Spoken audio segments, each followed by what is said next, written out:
মাঝরাতে আচমকা অবিনাশবাবুর ঘুম ভেঙে গেল। এখন কত রাত তিনি বুঝতে পারলেন না।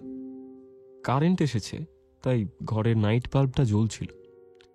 সেই আলোতে অবিনাশবাবু দেখলেন উল্টো দিকের সোফার কাছে মেঝেতে নন্দন ঘুমিয়ে আছে। তখনই তিনি একতলা থেকে আওয়াজ শুনতে পেলেন। নিচ থেকে জিনিসপত্র ভাঙচুরের আওয়াজ আসছিল, সঙ্গে প্রবল চেঁচামেচি।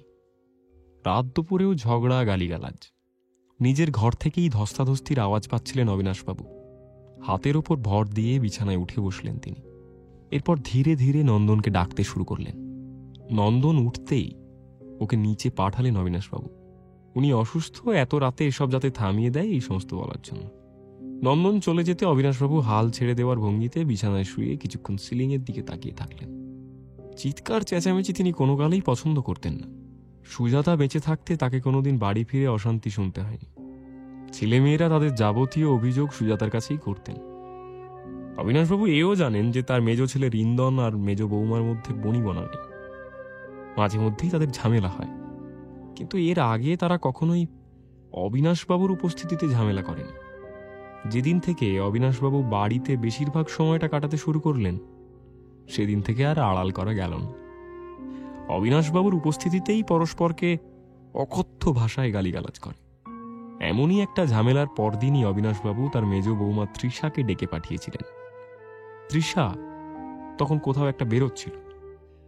আগের দিন ঝগড়ার কোনো ছাপ তার চোখে মুখে দেখতে পাননি অবিনাশবাবু। তিনি নিজে পছন্দ করে উঁচু বংশের এক ব্যবসায়ী বন্ধুর এই মেয়েটিকে রিন্দনের সাথে বিয়ে দিয়েছিলেন। কিন্তু ওরা যদি সুখী না হয় তাহলে বরং পরস্পরকে ছেড়ে দেওয়ার উপদেশ দেবেন, এই কথা বলবেন ভেবেই তিনি তৃষাকে ডাক পাঠিয়েছিলেন। তৃষার বয়স কম, 21 বছরে ওর বিয়ে হয়েছিল, এখন 23। অবিনাশবাবু সেদিন সরাসরি জিজ্ঞেস করেছিলেন, রোজ রোজ তোমরা অশান্তি করো, রিন্দনকে নিয়ে তোমার কি অভিযোগ বৌমা? তৃষা আকাশ থেকে পড়েছিল যেন। বলেছিল,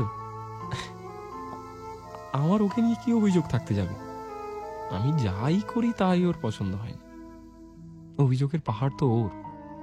অবিনাশবাবু এর উত্তরে কি বলবেন ভেবে না পেয়ে জিজ্ঞেস করেছিলেন, বৌমা, রিন্টু তোমার গায়ে হাত তোলে না তো?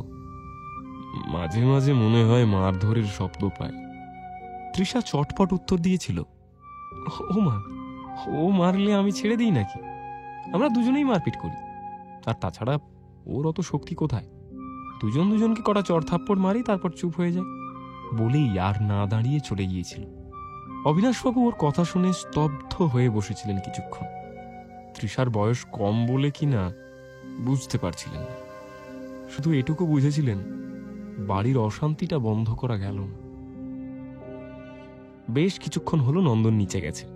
এখনো কথা কাটাকাটির আওয়াজ আসছে, তবে আগের থেকে কম। অবিনাশবাবু নন্দনের ফেরার অপেক্ষা করলেন। নন্দন ফিরতেই অবিনাশবাবু জানতে চাইলেন, কি হয়েছে? এত রাতে কি নিয়ে লাগলো আবার?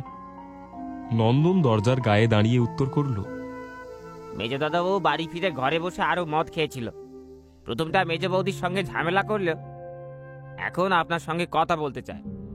মেজ দাদাবাবুকে মেজ বৌদি আর অলিদি ধরে রেখেছে সিঁড়ির কাছে, কিছুতেই কারোর কথা শুনতে চাইছে না। আপনার সঙ্গে নাকি কি সব জরুরি কথা আছে, এখনই বলতে হবে। অবিনাশবাবুর প্রচন্ড রাগ হলেও তিনি প্রকাশ করলেন না। নন্দনকে বললেন, ওর এত রাতে কিসের দরকার তা কি আমি জানি না? নিশ্চয়ই আরো কোনো ব্যবসার প্ল্যান করেছে, তাই দরকার।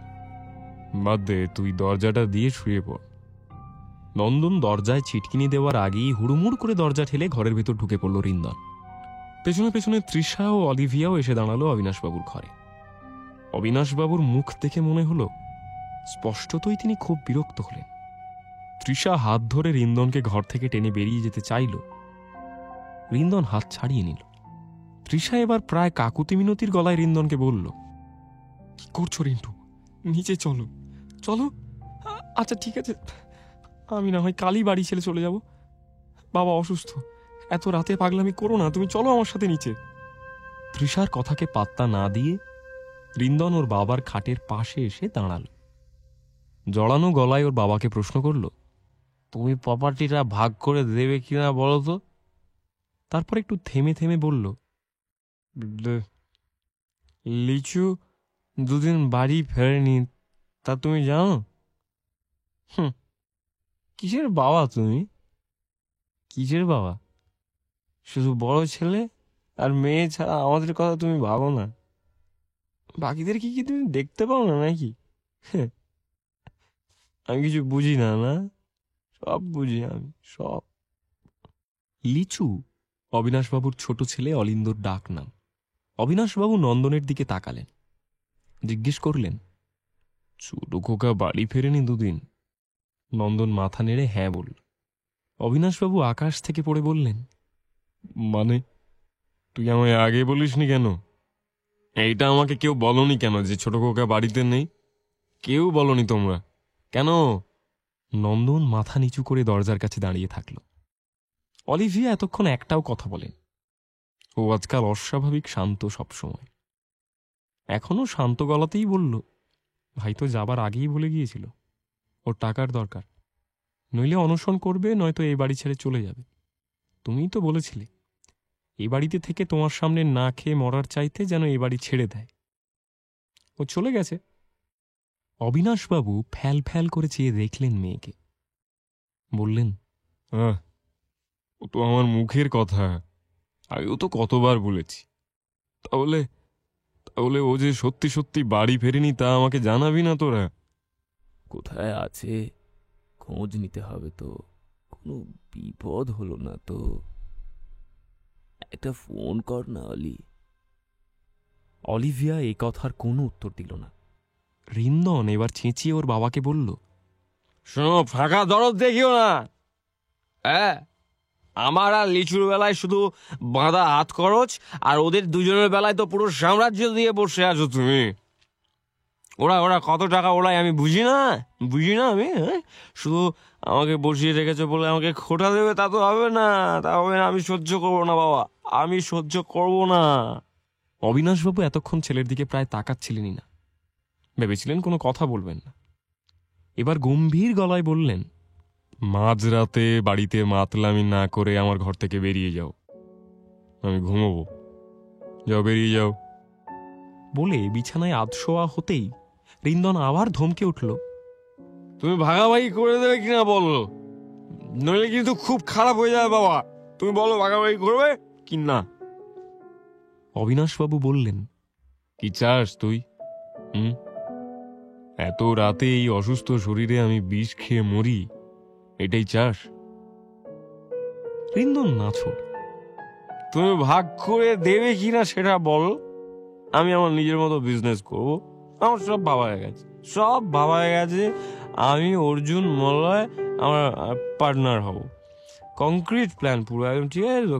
কালকের মধ্যে আমার কিছু টাকা লাগবে, আমার টাকা লাগবে বাবা, আমার টাকা লাগবে। তুমি কালকে উকিলকে আসতে বলো, সম্পত্তি কালকে ভাগ হবে, ব্যাস।